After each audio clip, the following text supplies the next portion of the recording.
مولاي صل وسلم دائما أبدا على حبيبك خير الخلق كلهم. مولاي صل وسلم دائما أبدا على حبيبك خير الخلق كلهم. مولاي صل وسلم دائما أبدا. سامعین کو متوجہ کرنے کے لیے یہ عربی زبان کا قانون بھی ہے اور قرآن مجید میں سے استعمال. سامعین کو متوجہ کرنے کے لیے، زور لگانے کے لیے تاکید کا صیغہ استعمال کیا جاتا ہے، اور تاکید کے صیغے کے سب سے بڑی تاکید الا حرف تنبیہ سے ہوتی ہے. الا سے مراد ہے خبردار ہو کے سنو، پوری ہوش و حواس سے سنو. یہ جو بات کہی جا رہی ہے تمہارے دلوں میں شک بھی پیدا ہو سکتا ہے، تمہارے دلوں میں خیال بھی آ سکتا ہے کہ یہ کیسے ممکن ہے، اس لیے ہم تاکیداً کہہ رہے ہیں کہ جو کہا جا رہا ہے وہی درست ہے. تو یہ انداز ہے قرآن مجید کا.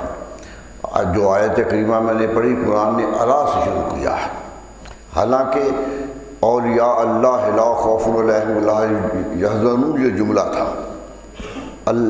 اولیاء اللہ سے شروع ہو کر یحزنون تک کے عربی قاعدے کے مطابق جملہ ہے. اس پر انا حرف تاکید زیادہ داخل کیا. انا اولیاء اللہ، بے شک اللہ کے ولی، اور اس کو بھی تاکید کرنے کے لیے الا کا صیغہ استعمال کیا. یعنی تاکید در تاکید ہے، بار بار کہا جا رہا ہے کہ اس میں شک نہ کرو، یہی مستند ہے، یہی حتمی ہے اور یہی ہونے والا ہے. اور اس سے ایک الا جب عرب استعمال کرتے ہیں تو مراد یہ ہوتا ہے کہ اگر تم نے یہ جو میں نے جملہ کہا ہے یا جو عبارت دی جا رہی ہے اسے نہ تسلیم کیا تو اس کے خطرناک نتائج کے ذمہ دار بھی تم ہو گئے. یعنی تمہاری طرف سے کوتاہی ہو گئی تو یاد رکھنا کہ ہم اس کو عمومی طور پہ نہیں کہہ رہے کہ مانو یا نہ مانو، ہم منوانے کی طاقت کے ساتھ کہہ رہے ہیں. تو یہ دو جگہ تاکید دی، ایک حرف تنبیہ دیا، ایک حرف تاکید آیا. دو جگہ کہا کہ یقیناً یہی بات ہے جو کہی جا رہی ہے اور تم بھی خبردار ہو جاؤ کہ اسی بات کو تسلیم کرنا ہے. کیا بات کیا تھی جس پر اتنا تاکید کی؟ سوچئے اللہ تعالیٰ ویسے ہی بات کہہ دیتا تو مانی نہ جاتی. ایک عام جملہ آ جاتا تو لوگ مانتے اللہ کا کلام تھا، لیکن اللہ کلام کے ساتھ انا بھی لگا رہا ہے اور الا بھی لگا رہا ہے. معلوم ہوا قدرت کے نزدیک یہ اتنی اہمیت کا سبق ہے جو دیا جا رہا ہے کہ اگر اس پر اختلاف رکھو گے، نہ مانو گے جو ہم حقیقت بیان کر رہے ہیں، تو پھر اس کے لیے سزا کے مستحق بھی تم ہی ہوگے. تو اتنی تاکید کے ساتھ قرآن کہتا ہے اولیاء اللہ لا خوف علیہم، ولی ہو اللہ کا. یہ قید پھر سوچئے، صرف ولی نہیں کہا، ولی اللہ کہا، اولیاء اللہ کہا کہ یا باخبر جو کچھ ہم کہہ رہے ہیں ان کے بارے میں کہہ رہے ہیں جو اللہ کے ولی ہیں. ان کے بارے میں نہیں کہہ رہے جو صرف دعویٰ کرتے ہیں. وہ جسے اللہ خود تسلیم کر لے کہ یہ میرا ولی ہے اس کے بارے میں کہا جا رہا ہے. ایک تو دعویٰ ہے کوئی کر دے کہ میں اللہ کا ولی ہوں، اللہ کے بہت قریب ہوں، فرمایا یہ دعویٰ ہوگا، لیکن ہماری طرف سے یاد رکھو جو فضیلت بیان کی جا رہی ہے وہ ان کی بیان کی رہے جو حقیقتاً اللہ کے ولی ہیں. اس لیے میرے دوستو امت نے فیصلہ کر لیا کہ جو اللہ کے قریب ہے، ولی کا معنی قریب ہونا ہوتا ہے، قریب تر ہونا ہوتا ہے. اس لیے کہا کہ یاد رکھو شاہ رگ سے بھی قریب ہے، وہاں بھی یہی صیغہ استعمال کیا.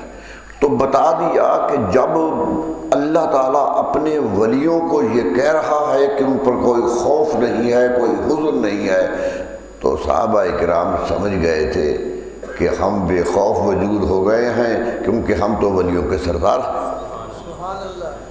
وہ تو سردار تھے. اس لیے کسی صحابی نے تردد نہیں کیا زندگی بھر بھی کہ میں جو دین قبول کر چکا ہوں اس میں کوئی شک ہو سکتا ہے. کبھی انہوں نے یہ سوچا نہیں۔ جان دینے کا موقع آیا تو جان دیتے ہوئے بھی کوئی سوچ کے جان نہیں دی کہ یہ جان چلی گئی تو کیا ہوگا، زندگی ختم ہو جائے گی، کیونکہ اسے یقین ہو گیا تھا کہ وہ اللہ کے ولی ہیں۔ اللہ کا ولی اتنے یقین سے دنیا میں رہتا ہے کہ ساری دنیا بھی اس کے مخالف ہو جائے تو پھر بھی وہ اپنی قوت کے ساتھ کھڑا رہتا ہے۔ کیوں کہ اسے خبر ہو گئی ہے کہ میں قرب الہی میں آ گیا ہوں۔ اور جو ایک بڑے کی قرب میں ایک آ جائے، سوچئے ایک آدمی کسی بڑے کے سائے میں چلا جائے، کسی طاقتور آدمی کے ساتھ جڑ جائے تو وہ بڑا اکڑ کے چلتا ہے اور بڑے اطمینان سے چلتا ہے کہ میرے پیچھے ہے کوئی نہ کوئی۔ یہ ایک تصور ہوتا ہے کہ پیچھے ہے اس لیے پرواہ نہیں ہے۔ سوچئے اس ولی کی قوت کتنی ہوگی جسے یقین ہے کہ میرے ساتھ میرا اللہ،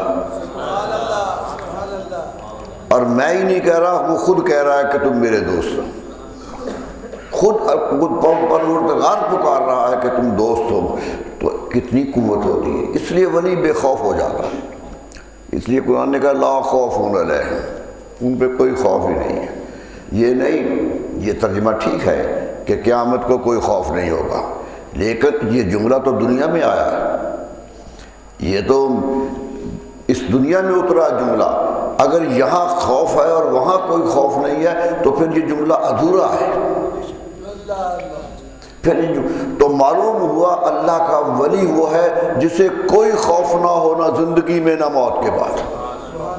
وہ یہاں بھی زندگی قوت سے رہتا ہے اور اس یقین کے ساتھ مرتا ہے کہ میں پروردگار کی معیت میں جا رہا ہوں۔ وہ جاتے ہوئے بھی خوش ہوتا ہے۔ ایک ولی اللہ کو کسی کے ان کے مریض نے دیکھا، خواب میں نظر آئے، ابھی انتقال ہوا تھا، مریض بڑا حزن و ملال میں تھا کہ میرے پیر صاحب میرے بجھتے چلے گئے۔ اچانک رات کو سویا تو وہ مل گئے اور دوڑے جا رہے ہیں۔ اس نے آواز دی کہ حضرت صاحب ذرا ٹھہریے، میں آپ سے ملنا چاہتا ہوں۔ خواب کا واقعہ بیان کر رہا ہے کہ تو جلدی سے کہا کہ بات بتاؤ جا کیا کرنی ہے، مجھے جلدی ہے۔ کہا جی دوڑے کیوں جا رہے ہیں، دنیا سے تو آپ آ گئے، اب دوڑنے کی ہے؟ تو جواب کیا تھا، سوچئے جواب کیا تھا کہ میں اس لیے دوڑ رہا ہوں کہ دنیا سے نکل کے آیا ہوں، کہیں فیصلہ یہ نہ آ جائے کہ واپس آ جاؤ،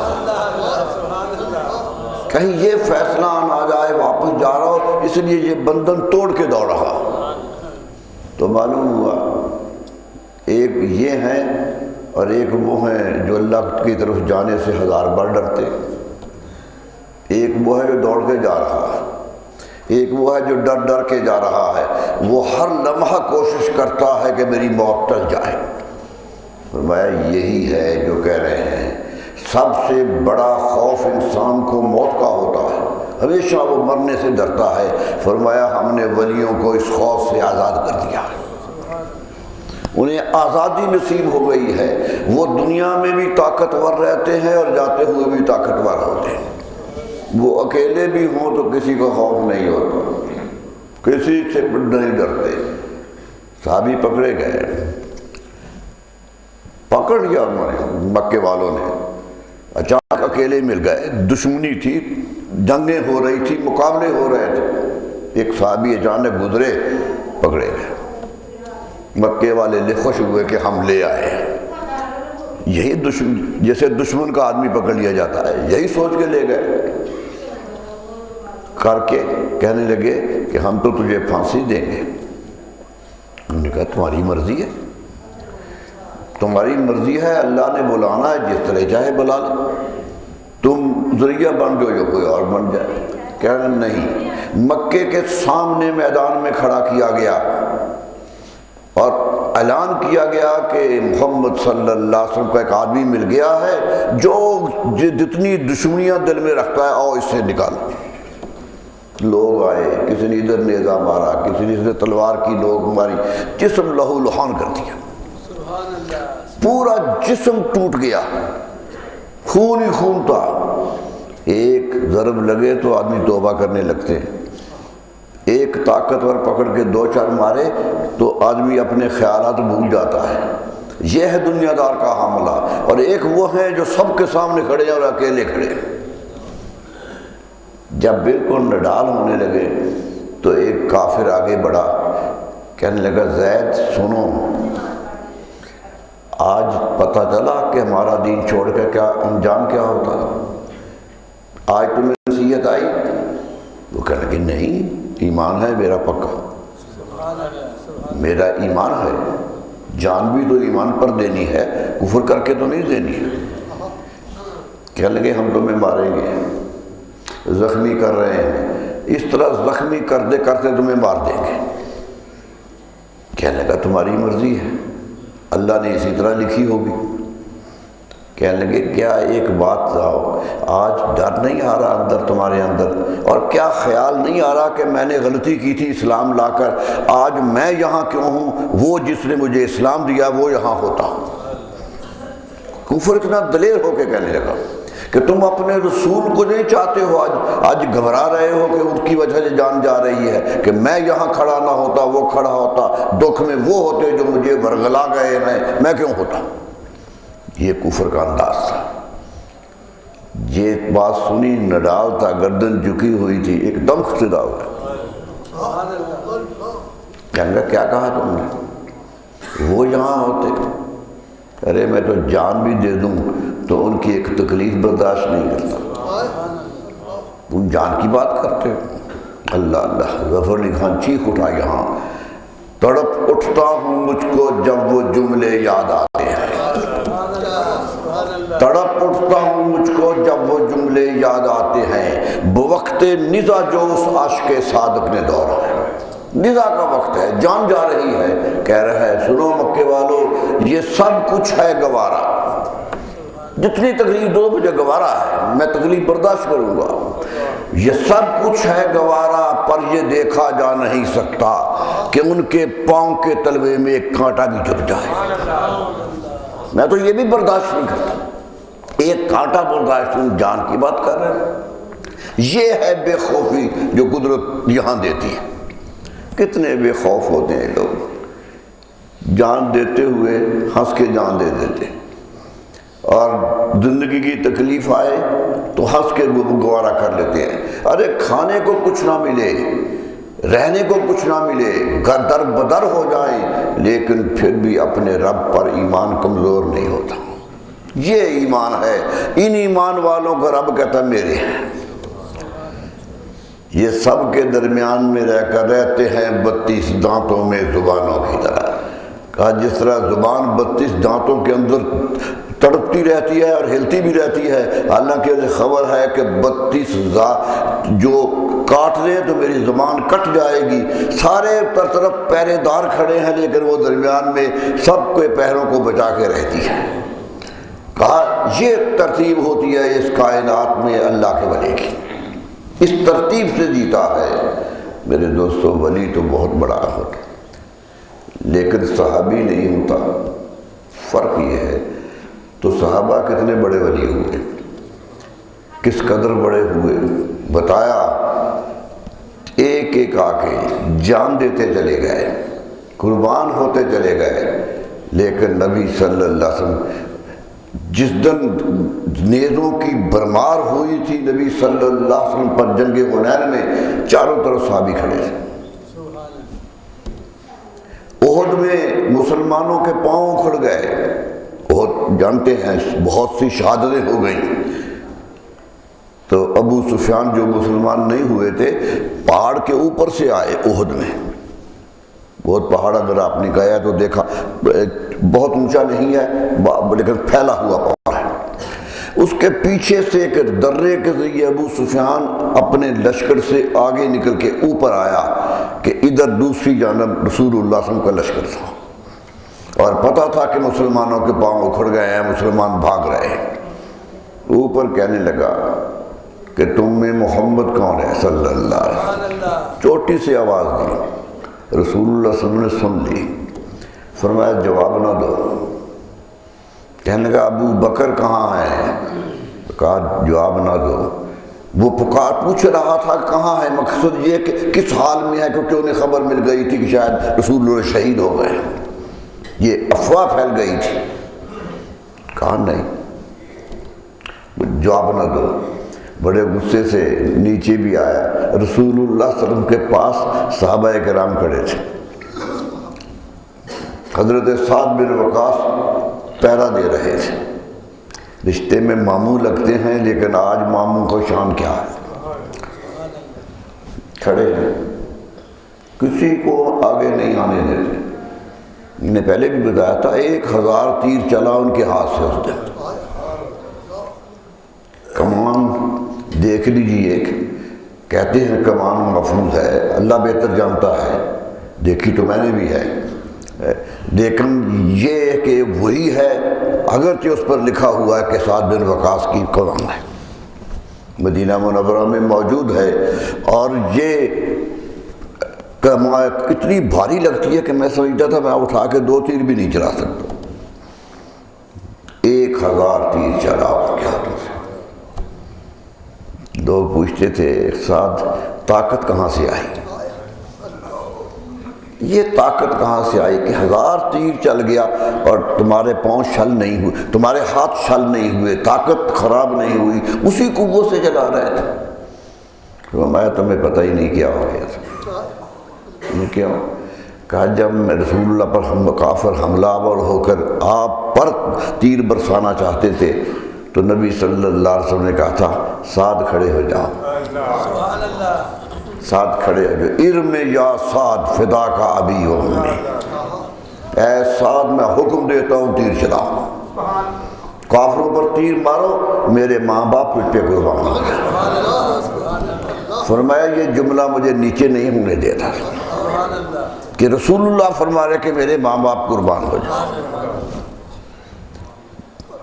چلاؤ تیر، جتنا چل سکتا ہے چلاؤ۔ 1000 تیر چلا اور کفر کی طاقت ساری کی ساری تباہ ہو گئی۔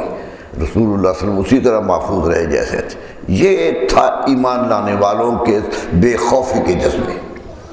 بے خوف وہی ہوتا ہے جیسے ایک خبر ہو، دیکھیے گھر میں جاتے ہوئے بھی لوگ ڈرتے ہیں کہ دیا سلائی جلا کے جائیں اندھیرا نہ ہو، کیوں کہ خوف ہوتا ہے کوئی اور چیز نہ ہو۔ خوف انسان کو ڈرپوک بھی بناتا ہے۔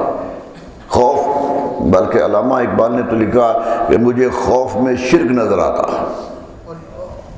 وہ کہتا ہے خوف میں شرک نظر آتا ہے، اس لیے کہ خوف ہوتا ہی تب ہے کہ کوئی طاقت مجھے مار دے گی، یعنی اس کے اندر سے اللہ کی طاقت کم ہو گئی ہے، اس لیے کسی اور کا خوف ہے۔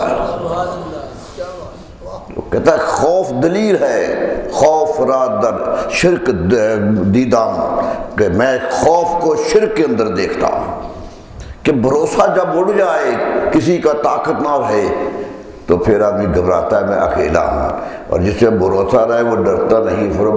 فرمایا یہی دلیل ہے کہ اللہ کے سوا کسی کی تلاش شروع ہو گئی ہے۔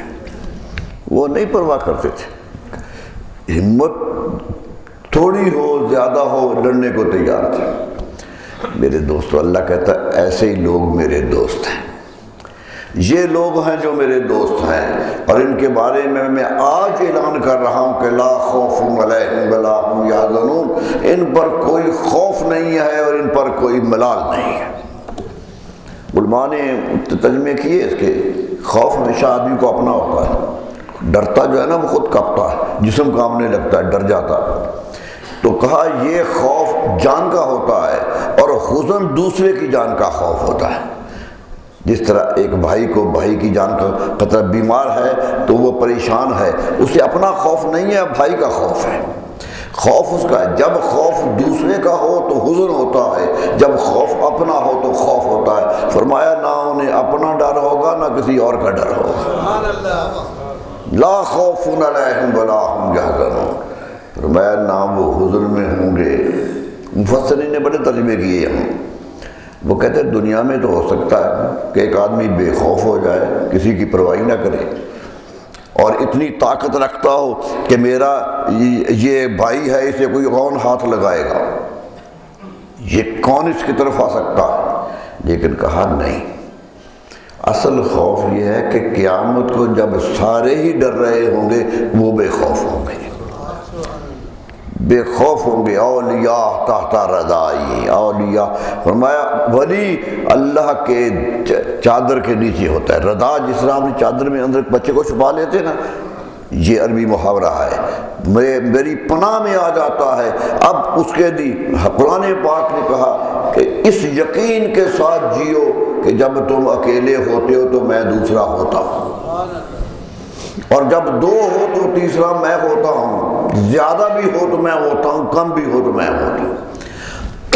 یعنی تمہارا وجود تو ختم ہو سکتا ہے، اللہ کا وہاں ہونا ختم نہیں ہو سکتا۔ اور جسے یقین ہے محافظ ایسا ہے، اس کو ڈر کس کا ہوتا؟ رسول اللہ صلی اللہ علیہ وسلم جنگ ختم ہوئی، لوگ سامان سمیٹنے لگے، خیمے اکھاڑنے لگے، چلنا ہے، سامان اکٹھا کر رہے ہیں۔ ایک قریب درخت تھا، تھوڑے سے فاصلے پر، عربوں میں درخت بھی تو کہیں کہیں ملتا ہے نا، صحرا ہی صحرا۔ وہ تو چھوٹے سا درخت کو تو دیکھ کے باغ گلستان کہنے لگتے ہیں کہ یہ باغ بن گیا، چھوٹے چھوٹے، جہاں آدمی کے جسم پر دھوپ پڑ بھی رہی ہوتی ہے لیکن ذرا سا سایہ ہو تو خوش ہوتے۔ حضور صلی اللہ علیہ وسلم نے ایک درخت دیکھا، جا کے وہاں لیٹ گئے کہ صحابہ تیاری کر لیں، لیٹ گئے۔ کیا ہوا؟ ایک کافر نے دیکھ لیا کہ شکست تو ہم کھا گئے، جانا بھی نامراد ہے، لیکن اللہ ان کا نبی اکیلا ہے۔ درخت نیچے لیٹے ہوئے، آنکھیں بھی بند ہیں، دیکھتے بھی نہیں، دوڑ کے تلوار لے کے سامنے آ گیا۔ آپ اکیلے تھے، وہ سامنے کھڑا ہو گیا اور زور سے پکارا کہ اے محمد صلی اللہ علیہ وسلم بچاؤ مجھ سے، تجھے آج کون بچائے گا؟ میں تلوار لے کے آ گیا ہوں، طاقت ہے میرے پاس، آپ کے پاس کچھ نہیں ہے، کون بچائے گا آپ کو مجھ سے؟ دیکھیے، ولی کو خوف نہیں ہوتا تو یہ تو ولیوں کے امام ہیں۔ نبی کو خوف نہیں ہوتا، یہ نبیوں کے امام ہیں۔ انہیں خوف کس چیز کا تھا؟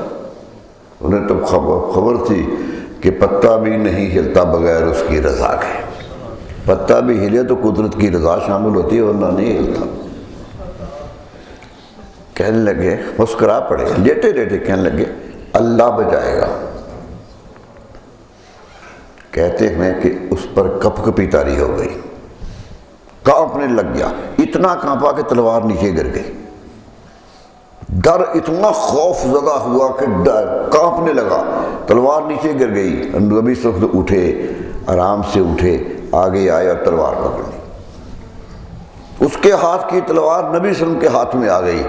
آپ نے کہا تم مجھے مارنے تو چاہتا تھا، میں نے جو کہا اللہ بچا لے گا، تو بتا اب تجھے کون بچائے گا؟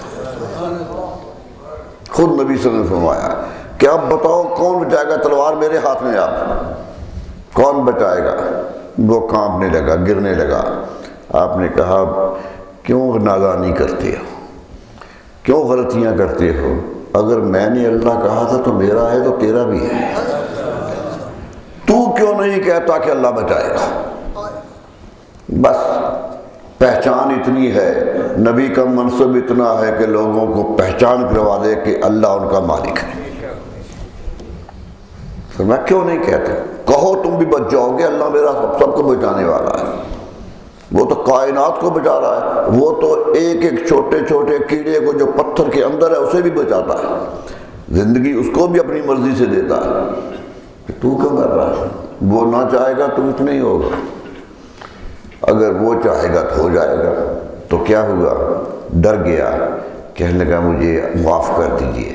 فرمایا میں تو معاف کر دیتا ہوں، جس کی گستاخی کر کے آئے ہو اس سے معافی مانگو۔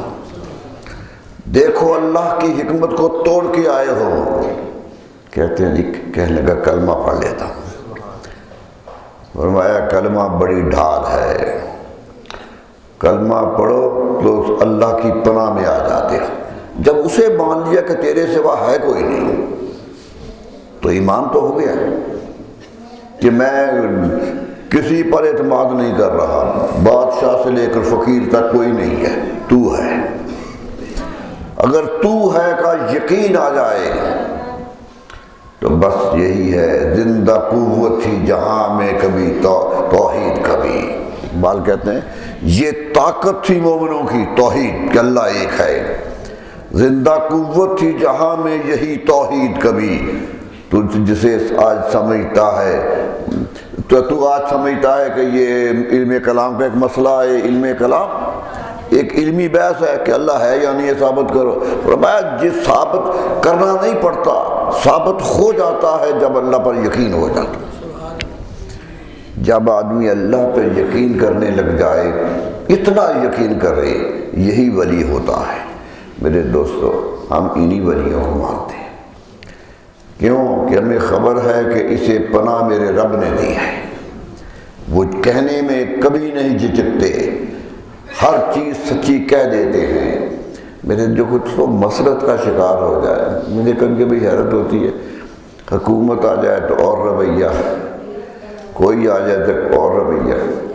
حضرت ابو الحسن خرقانی علیہ رحمہ خرقان میں رہتے تھے، جب روسی علاقے میں ہے، آج بھی بستی ہے۔ بادشاہ محمود غزنوی تھا اس دور کا۔ محمود کا نام تو جانتے ہی تاریخ گھبرانے لگتی ہے، تاریخ کانپنے لگتی ہے کہ 34 حملے 17 ہندوستان میں کیے اور 17 ہی ماورا النہر پہ کیے، ایک میں شکست نہیں کھائی۔ اتنی فتح اللہ نے اسے دی، کبھی شکست نہیں ہوئی اسے۔ لوگ کہنے لگ گئے تھے محمود اکیلا بھی چلے جائے تو فتح پا لے گا، اتنا اعتماد آ گیا تھا اس پر۔ لیکن اللہ کا بندہ تھا، اتنی طاقت کے باوجود بھی رب کے سامنے جھکتا تھا۔ یہی ہے جو چیزیں جھکنے والی ہیں۔ تو کیا ہوا، کسی نے کہا کہ محمود تیرے علاقے میں ایک آدمی رہتا ہے جو تجھے مانتا ہی نہیں ہے۔ اس نے کہا کوئی نہیں، کوئی کون رہتا ہے؟ کہا ابو الحسن خرقانی ہے، درویش ہے، تو میں مانتا ہی نہیں۔ کہا بلاؤ پوچھ لیتے ہیں۔ آدمی گئے تو کہا میں تو نہیں آتا دربار میں، یہ دربار تو دنیا داروں کے ہوتے ہیں، ہمارے اپنے دربار ہیں، ہم بھی دربار رکھتے ہیں، ہمارے ساتھ بھی ہوتے ہیں، جب کوئی نہیں ہوتا تب بھی ہم اکیلے نہیں ہوتے، تو اس لیے ہمارا دربار سجا ہے۔ محمود کو آیا، محمود جلال والا بادشاہ تھا، کہنے لگا کیا ہو گیا، چلو چلتے ہیں، نہیں آئے تو خود جاتے ہیں۔ پیغام مل گیا، لشکر لے کے چل پڑا۔ ایک چھوٹا سی جھونپڑی بنی ہوئی ہے جس میں ابو الحسن خرقانی بیٹھے۔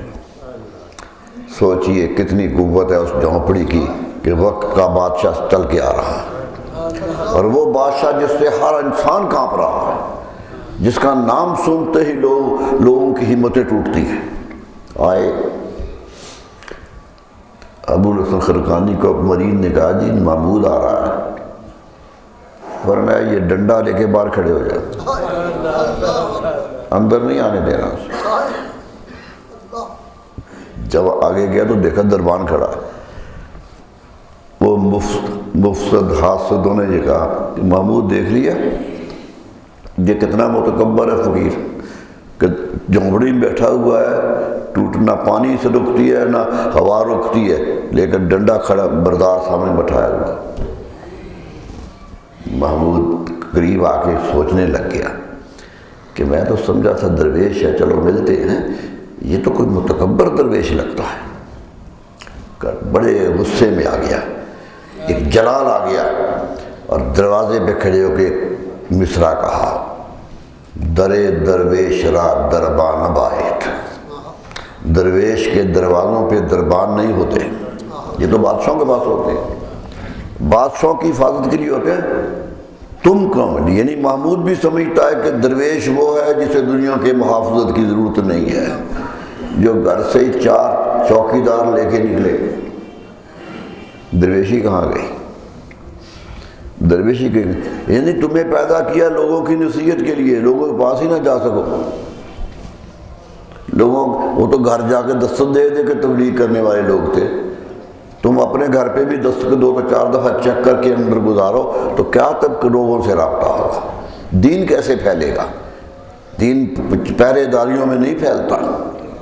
تو محمود کو غصہ آ گیا کہ یہ درویش نہیں ہو سکتا، کہ یہ تو غصے سے کہتا ہے درے درویش را دربان باہت۔ اندر سے ابو الحسن خرقانی علیہ رحمہ کی آواز آئی، ببائے تا سگے دنیا نہ آئے۔ فرمایا چاہیے درویش کے بعد دربان کے کہ دنیا کے کتے ویسے ہی اندر نہ آ جائیں۔ طاقت دیکھو ایک درویش کی، سگے دنیا کہا کہ دنیا کا کوئی کتا اندر نہ آ جائے، اس لیے دربان رکھا ہے، حفاظت کے لیے نہیں رکھا، ان کتوں کو روکنے کے لیے رکھا۔ زمین پہ گر پڑا، محمود زمین پہ گر پڑا، کہنے لگا حضور غلطی ہو گئی، خیال بھی غلط آیا تھا، خیال ہی غلط آیا تھا۔ ہاتھ پہ بیعت کی وہاں جھونپڑی میں، بادشاہ غزنی کا تاجدار جھونپڑی میں ہاتھ پہ ہاتھ رکھ رہا ہے، کتاب میرے پیر۔ میرے دوستوں، درویش کی قوت بڑی ہوتی ہے، درویش بہت طاقت والے ہوا کرتے ہیں۔ یہی ہوتا تھا، یہ نہیں، یہ تو آج مسائل اس لیے ہمیں ان کی سمجھ نہیں آتی کہ ہم ایسے درویش دیکھ نہیں رہے۔ ایسے درویش تھے، پڑھتے تو ہیں، دیکھنے میں کم ملتے ہیں۔ میرے دوستو، وہ درویش تھے جو چاروں طرف پھیل بھی جاتے تھے، رات کی تاریکیوں میں بھی جاتے تھے، خوف ان کے پاس نہیں آتا تھا، کیونکہ اللہ نے کہا کہ تمہارا خوف تو ہم نے دور کر دیا۔ تو یہی ہوا، سومناتھ پہ حملہ کرنے آیا، سب سے بڑا حملہ ہندوستان میں سومناتھ پایا، تو آگے آگے جھنڈا لہرا رہا تھا، جھنڈا نہیں تھا، ایک سوٹی پہ حضرت ابو الحسن خرقانی علیہ رحمہ کی چادر آبا لٹکا ہوا تھا۔ کہہ رہا تھا کہ آج میں ایک درویش کے سائے میں آ رہا ہوں۔ یہ ہے اعتماد، لیکن اعتماد کے لیے درویش کو درویش تو ہونا چاہیے۔ یہ کہتے ہیں، مجھے ایک درویش نے کہا، آج کل صاحب نے کہا تو مجھے کچھ حیرت ہوئی، کہنے لگے صبح سے لے کر شام تک لوگ ملنے آتے ہیں، سلام کرنے آتے ہیں، ہم ان کی باتیں سنتے ہیں کہ اللہ نے یہ منصب دیا۔ کہنے لگے 10-12 سال ہو گئے لوگوں کی باتیں سنتے ہوئے، صرف 3 آدمی مجھے یاد ہیں جو ملنے آئے تھے، باقی کوئی یاد نہیں رہا۔ میں نے کیوں؟ کہتا 3 ہی آئے تھے، کہتے تھے حضرت صاحب دعا کیجئے میری عاقبت بھری ہو جائے، میں نیک ہو جاؤں۔ فرمایا باقی سب تویز ہی لینے آتے تھے کہ بچہ بیمار ہے ٹھیک ہو جائے، گائے دودھ نہیں دیتی اس کا دودھ زیادہ ہو جائے، کہا سب دنیا ہی لے کے آتے ہیں، میں نے 12 سالوں میں 3 ہی دیکھے ہیں جو اللہ کے دین کے لیے آئے تھے۔ آج درویشی یہ ہے، آج حالات یہ ہیں، لیکن سچی بات ہے، میں لوگوں کو بھی کچھ ملامت نہیں کرتا، کیونکہ پنساری کی دکان کھلی ہو تو پنسار کا سودا لینے لوگ آ جاتے ہیں، کپڑا خریدنے نہیں آتے، اور کپڑے کی دکان پہ جا کے نمک نہیں مانگتے، تو انہیں خبر ہے یہ کس کی دکان ہے کس کی۔ آج لوگوں نے بھی سمجھ لیا یہ دربار کیسے لگے ہوئے ہیں، یہ دنیا دار ہیں تو ہم بھی دنیا ہی مانگیں گے۔ اگر یقین ہو جائے یہ دنیا دار نہیں، جسے کپڑے بھی نہیں ہیں گلے میں، تو اس کے لیے تو بڑے بڑے آتے ہیں۔ حضرت شیخ عطار علیہ رحمہ نقشبندیہ سلسلہ کے بہت بڑے بزرگ ہیں،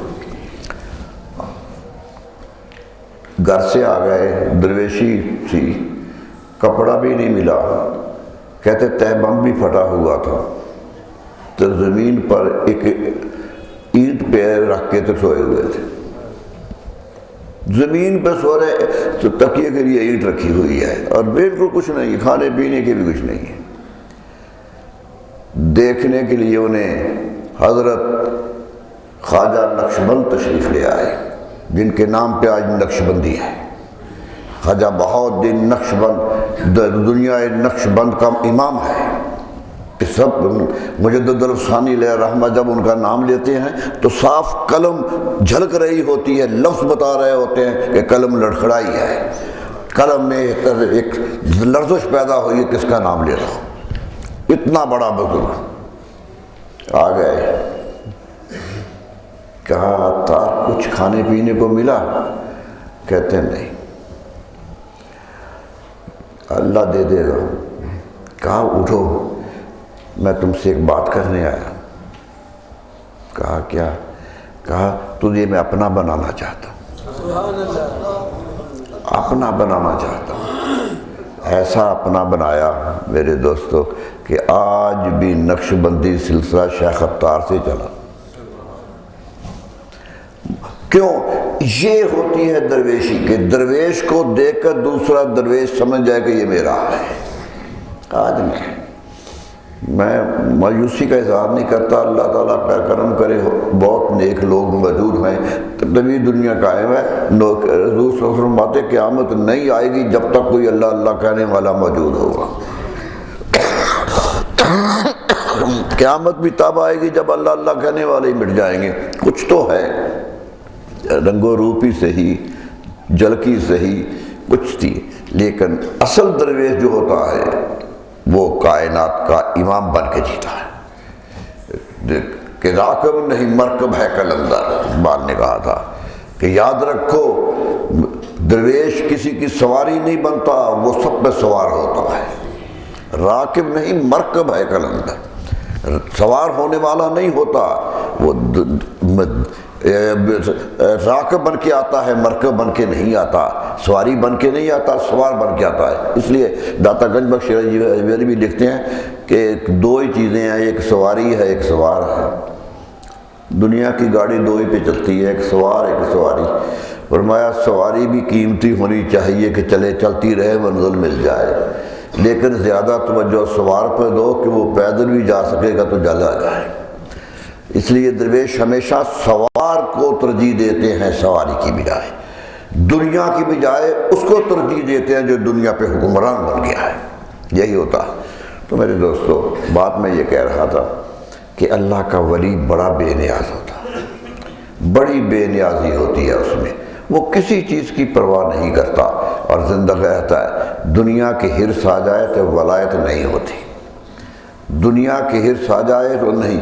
ایک غنیمت کا مال لڑنے کے لیے سپاہی دوڑنے لگے تو پھر وہ سپاہی کامیاب نہیں ہوتے، وہ دنیا پہ نظر غلط ڈال کے گزرے تو وہی کامیاب ہوتا، پرواہ نہیں ہوتی۔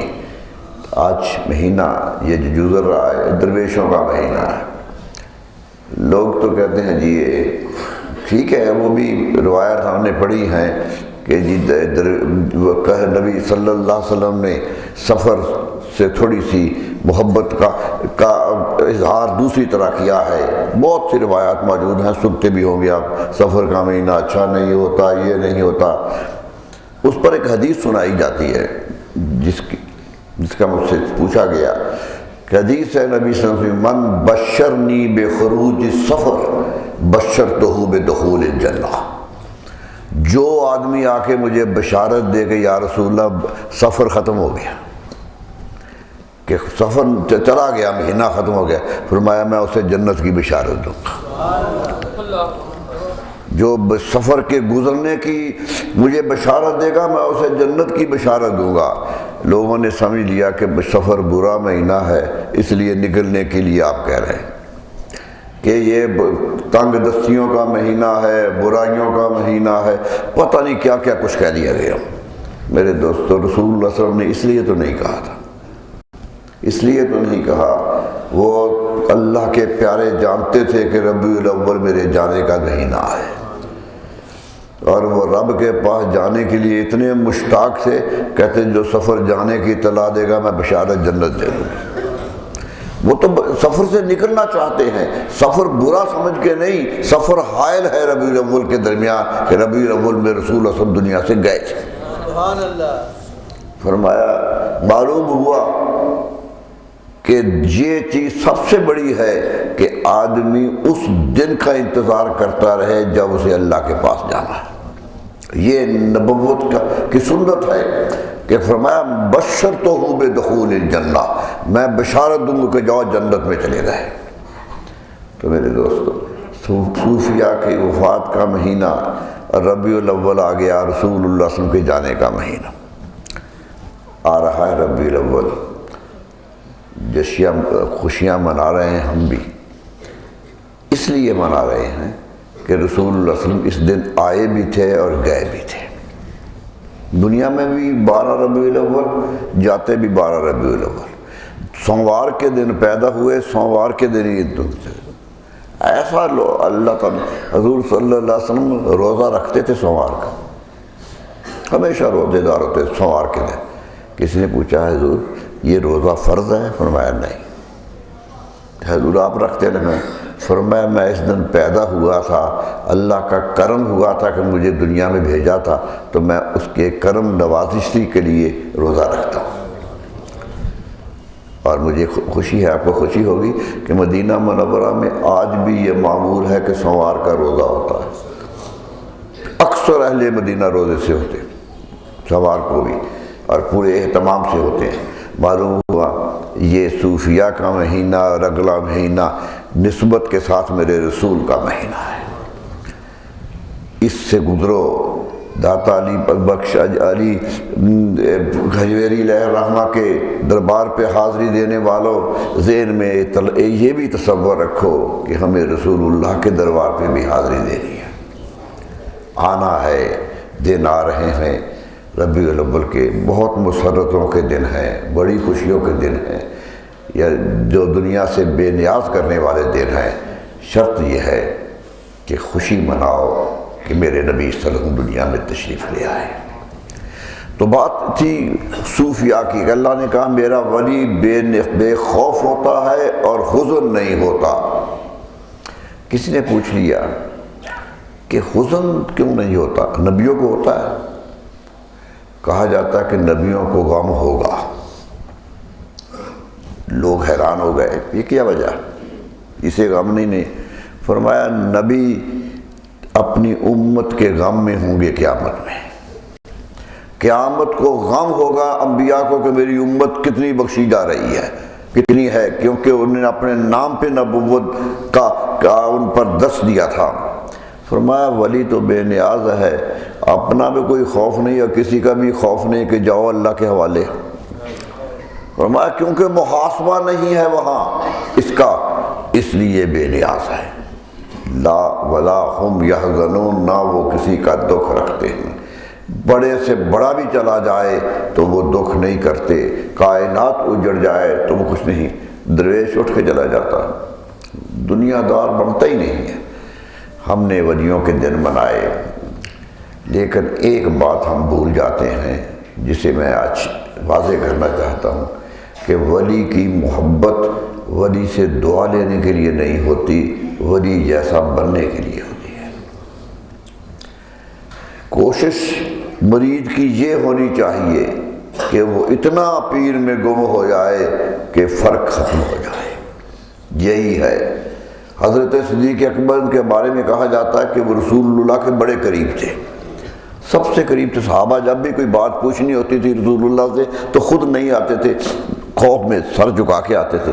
صدیق اکبر سے کہتے تھے کہ آپ پوچھ لیں، آپ قریب ہیں، اور وہ بہت کم پوچھا کرتے، ان کا جواب یہی ہوتا تھا کہ نہیں پوچھنی نہیں ہے۔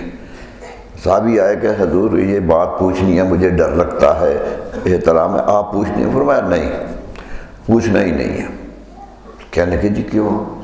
فرمایا میرے رسول پر ایمان پکا کرو، جو ہمیں ضرورت ہے وہ جانتے ہیں، ہماری ضرورتوں کو جانتے ہیں، اس لیے وہ جو دے دے وہی بہتر، جو کہہ دے وہی بہتر، جملے نہیں۔ اس لیے کہتے کہ سوال نہیں کرتے تھے۔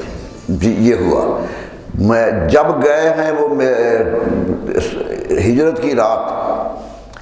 ہجرت کی رات مدینہ منورہ میں داخلہ ہو رہا تھا، ساتھ بنو اسلم قبیلہ تھا۔ یہ بھی بڑی قسمت کی بات ہوتی ہے کہ پکڑنے آیا اور خود شکار ہو گیا۔ بنو اسلم کا سردار لشکر لے کے آیا تھا کہ رسول اللہ کو پکڑ لینا ہے، انعام لینا ہے مکے والوں سے۔ اس زمانے میں اونٹ بڑی طاقت تھی، تو 1000 اونٹ کا انعام مقرر تھا، 1000 اونٹ دیں گے جو پکڑ لائے۔ آیا تھا رسول اللہ صلی اللہ علیہ وسلم کے پاس آیا، آپ نے کہا کیوں پکڑنے آئے؟ اتنا لشکر بھی لے کے آئے پہ اکیلا نہیں؟ کہا جی انعام بہت بڑا ملے گا۔ فرمایا وہ انعام بہتر ہے یا وہ جو میں دے رہا؟ سبحان اللہ۔ کہنے لگا وہ کیا انعام ہے؟ آپ نے اپنا دین پیش کر دیا، تو یہ ہے میرا انعام۔ کہنے لگا میں مسلمان ہو جاتا۔ بعض کہتے 70 آدمی تھے، سارے کے سارے مسلمان۔ دیکھیے لوگ بات بڑوں پر چلتے ہیں، بڑا خراب ہو جائیں تو چھوٹے ٹھیک نہیں ہوا کرتے. تو جھنڈا اپنا چادر اتار کے جھنڈا بنا لیا. کیوں؟ مورخین لکھتے ہیں کہ داخلے کے وقت لوگ بہت آئے تھے کہ دیکھیں دونوں چل رہے تھے، صدیق اکبر بھی چل رہے ہیں، حضور صلی اللہ علیہ وسلم بھی سوار ہیں، آ رہے ہیں. کہتے بعض کو شک پڑتا تھا، پوچھتے تھے یہ نبی ہیں یا یہ ہیں، نبی یہ ہیں یا یہ ہیں. بنو اسلم نے کہا کہ یہ تو شک پڑ رہا ہے. انہوں نے کہ جھنڈا حضور صلی اللہ علیہ وسلم کے سر پہ لٹکا دیا، جھنڈا لٹکا دیا کہ لوگ سمجھیں کہ یہ سردار ہے، یہ بڑے ہیں. میرا سوال یہ ہے صرف کہ اتنی محبت کی تھی کہ دیکھنے والا دونوں میں فرق محسوس نہیں کر رہا.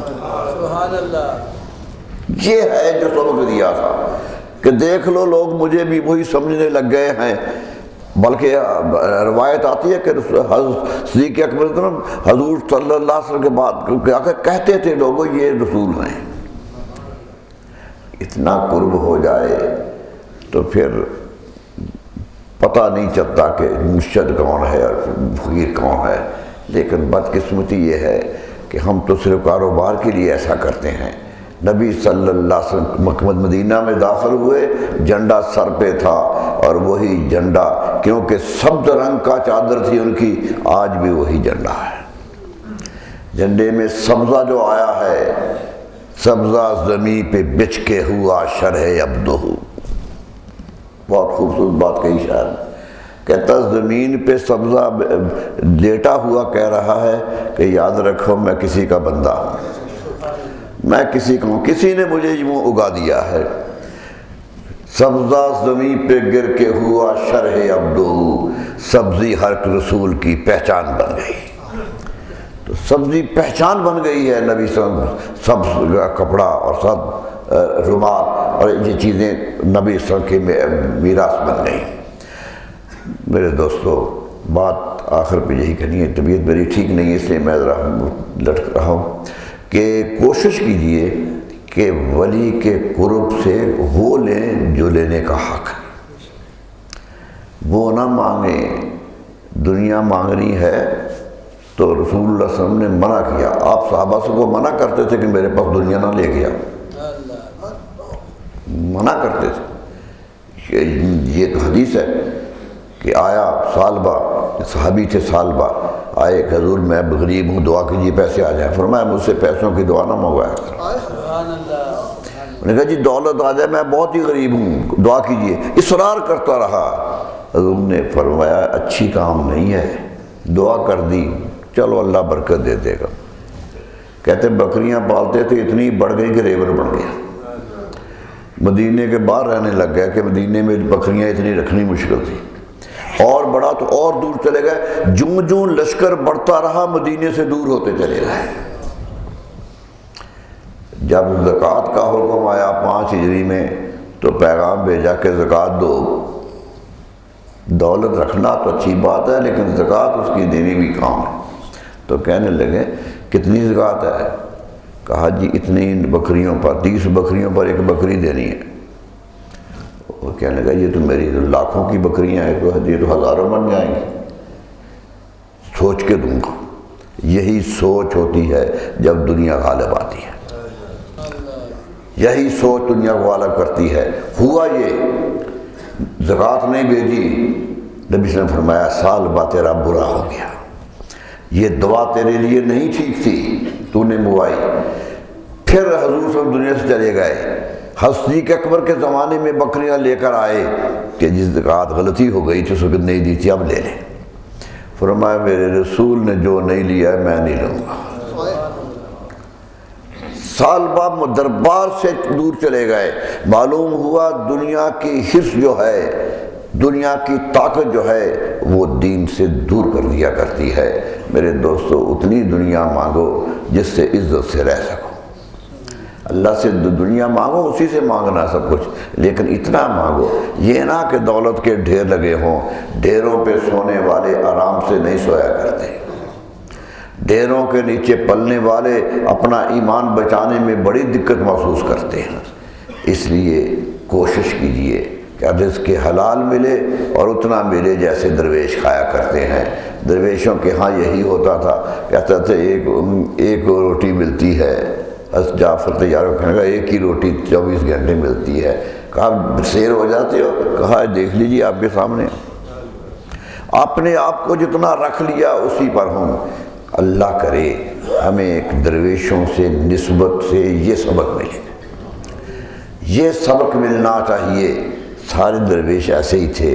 اللہ تعالیٰ ان درویشوں کو، مرکزوں کو آباد رکھے۔ جائیں سلام کریں اور دیکھ کے آئیں کہ کون سا وجود تھا جو اتنے صدیاں گزرنے کے بعد بھی نیچے لیٹا ہوا ہے۔ لوگ تو کہتے ہیں ہڈیاں نہیں رہتی، یہاں لوگ اوپر انہیں دیکھ رہے ہیں، یہی کہتے ہیں نا۔ کہا دیکھو ایک آیا تھا میں، ایک ساتھی تھا میرا، صرف خود ترجمہ لکھتے ہیں ایک ساتھی تھا، 2 آدمی آئے تھے، اب دنیا میں پورے بر صغیر میں ان کا نام کس طرح گونج رہا ہے، کس طرح۔ وہ میں نے بتایا تھا کہ یورپ کا سیاح آیا لاہور، بہت بڑا مورخ پروفیسر تھا یونیورسٹی کا، دیکھ کے جا کے اپنا سفر نامہ لکھا، سفر نامہ لکھا بھی یہ مزش ہے۔ کہنے لگا بر صغیر میں ایک قبر راج کرتی ہے، آدمی کوئی راج نہیں کرتا۔ خواجہ معین الدین چشتی اجمیری علیہ السلام کے بارے میں لکھا کہ پورے بر صغیر کی حکومت ان کے پاس ہے۔ میرے دوستو وہ مرکز میں بھی ہوں تو بڑے ہیں، باہر بھی بڑے ہیں، ان کا وسیلہ رکھیے گا، ان کی طرح بننے کی کوشش کیجیے گا۔ درویشی آئے، طبیعت درویش منش ہو جائے، دولت کتنی بھی آ جائے پھر وہ روکتی نہیں ہے، جیب میں رہی۔ حضرت پیران پیر صاحب کہتے تھے دولت رکھو لیکن جیب میں رکھو، دل میں نہ رکھو۔ دل میں اللہ کا خوف ہے۔ دل جس کی جگہ وہ آئے، جس کمرے میں جو سامان رکھنا ہو اس کے مناسب ہوتا ہے، اور میں دل کے لیے مناسب صرف اللہ کی ذات ہے۔ درویشی اس میں دولت کٹھی نہ کرو، ڈھیر نہ لگاؤ، بلکہ اس میں اللہ کی ذات کے ڈھیر لگاؤ۔ اللہ تعالیٰ ہمیں توفیق دے کہ ہم نیکیاں کرتے رہیں، آگے چلتے رہیں۔ درویشوں کے مہینے گزر رہے ہیں، میں آپ کو قبل از وقت کہہ رہا ہوں کہ ربیع الاول کی تیاری کیجیے۔ اللہ تعالیٰ اس تیاری میں آپ کو سب مدد بھی کرے گا اور کامیاب بھی کرے گا۔ وآخر دعوانا مولاي صل وسلم دائما أبدا على حبيبك خير الخلق كلهم مولاي صل وسلم دائما أبدا على حبيبك خير الخلق كلهم مولاي صل وسلم دائما أبدا